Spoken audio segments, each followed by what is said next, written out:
Fidèles internautes de National TV, amis téléspectateurs, nous voici encore de retour dans ce studio avec notre invité Fawaz Bokor pour parler actuellement d'autres choses, sciences de gestion.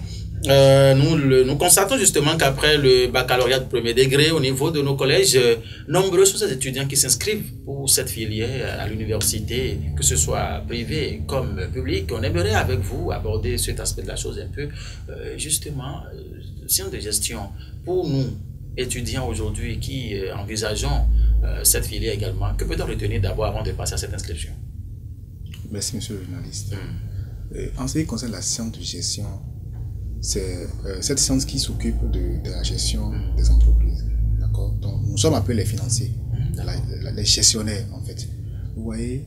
Et on ne peut pas parler aujourd'hui du choix de filière, d'accord, de la science de gestion sans pour autant parler du choix de filière après le bac.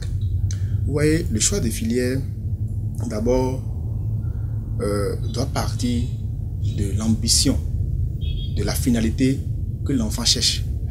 D'accord? Donc, après votre étude, il faut que vous d'abord, avant de faire le choix, il va falloir que vous définissez maintenant dans quel champ je me retrouve, dans quel domaine je me retrouve, avant de pouvoir opérer le choix. Ce n'est pas parce que tel ami a fait telle chose que je dois au moins me lancer aussi là-dedans.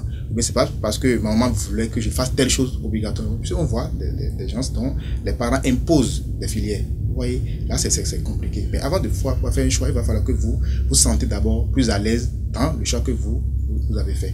Puisque si le travail que vous voulez faire ne vous procure pas de bonheur, bon, vous ne gagnez rien là-dedans. Ça c'est clair. D'accord? Maintenant, comme vous l'avez demandé, la science de gestion, de façon générale, c'est cette science qui s'occupe de la gestion des entreprises. Les finances de façon générale. Les finances de façon générale. Et quand... Comptable, quelqu'un qui veut être César par la suite, quelqu'un qui veut être DAF, c'est ça, non? C'est ça, est-ce que c'est pas là, il passe pas? Attention, bon, voilà. ça, c'est n'est qu'une branche. Quand on parle de science de gestion, nous avons quoi? Nous avons comptabilité, audit, contrôle de gestion, nous avons banque, finance, assurance, nous avons les gestionnaires des ressources humaines, nous avons marketing, commerciale, et nous avons encore gestion des ressources humaines, comme je viens de le dire. Vous voyez un peu, voilà tant de filières qui sont dans la science de gestion. Voilà. Maintenant, nous les constatons, nous les voyons, qu'il y en a dans le lot. Est-ce que c'est parce qu'ils n'ont pas bien passé au terme de la raison, ces filières avant de s'inscrire, ou bien qu'est-ce qui passe que après avoir étudié, après les formations, retour bécaille, charge encore pour les parents qui malheureusement n'ont plus de champs aujourd'hui à cultiver. Pourquoi est dû cela? Vous voyez, comme je l'ai dit à l'entame, le choix d'abord de la filière est la chose la plus importante.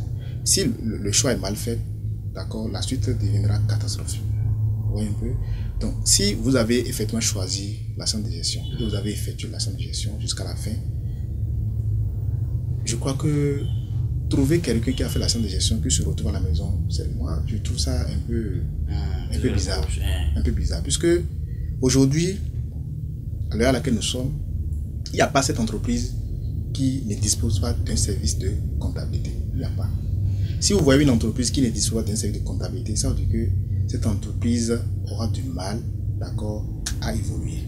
Le parcours de cette entreprise sera emboîté. Vous voyez un peu? Ce n'est pas seulement la comptabilité, mais je dirais de façon générale, un financier, un service de financement. Donc, il faut avoir forcément un financier dans votre entreprise avant de pouvoir faciliter l'évolution de cette entreprise. Sinon, vous aurez des difficultés pour pouvoir évoluer. Maintenant, qui sont ceux qui doivent gérer le volet financier d'une entreprise si ce n'est pas les comptables? Regardez le nombre d'entreprises que nous avons aujourd'hui au Bénin. Ce n'est que les financiers qui gèrent ces entreprises. Et plus loin, il y a des réformes, d'accord, qui sont maintenant en vigueur concernant la tenue de la comptabilité, d'accord, dans tous les domaines. Je prends le cas des projets de développement, les ONG, les associations, pour ne pas parler des églises, des mosquées et autres, d'accord, doivent nécessairement, à partir de l'année 2024, 1er janvier 2024, doivent nécessairement tenir la comptabilité. Ah bon? Vous avez parlé des mosquées? Toutes les églises. Toutes les entreprises. Pour les quêtes aussi? À but lucratif. Pour les lilas, il y a la mosquée? Oui, il y a même des comptes pour ça. Il y a même des plans comptables qui sont déjà élaborés et qui vont dans ce sens. Vous avez encore du boulot là parce que est-ce que ça là c'est déjà connu? Bon, ce n'est pas encore connu de tous. C'est en gestation. C'est en gestion pour certains. Sinon, en réalité, ça s'annonçait depuis 2023. 2023, ça s'annonçait, d'accord, 2020. Mais déjà, pas le 1er janvier 2024, c'est déjà même diffusé. Et nous avons même un référentiel qui coiffe déjà cela, système NOL, système comptable des entreprises à but non lucratif.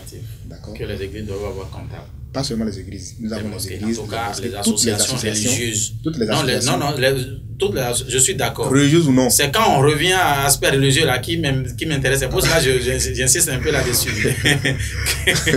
Il y a les associations, toutes les associations, d'accord, non seulement religieuses, mais toutes les associations pour le développement et les ordres professionnels également. D'accord. Dieu fait là, ça va marcher, ça va aboutir. Ils comprendront tout ça, il n'y a pas de problème.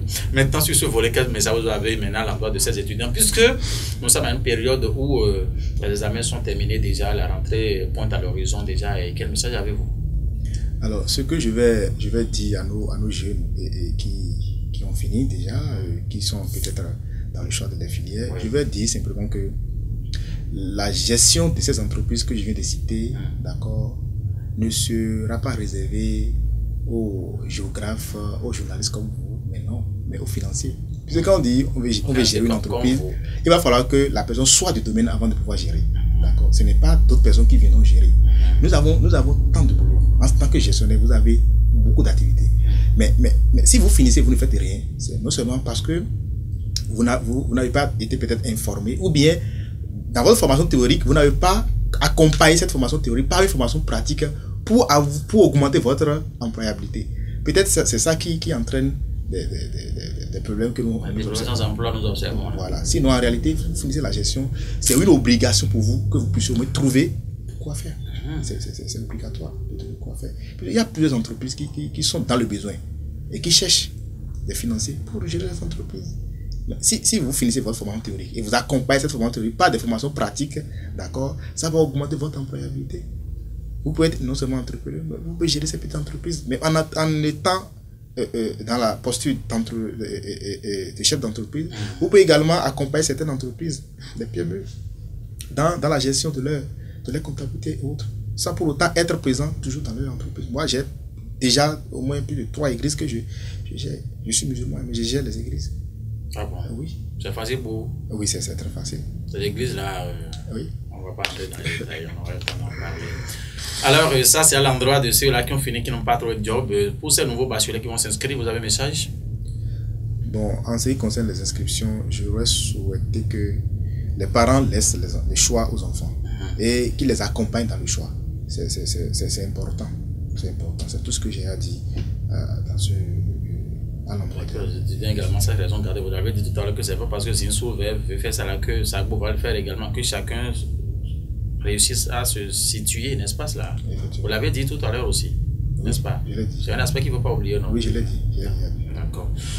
Et pour conclure, vous avez peut-être un message ou bien c'est bon déjà pour vous? C'est bon, ça peut aller.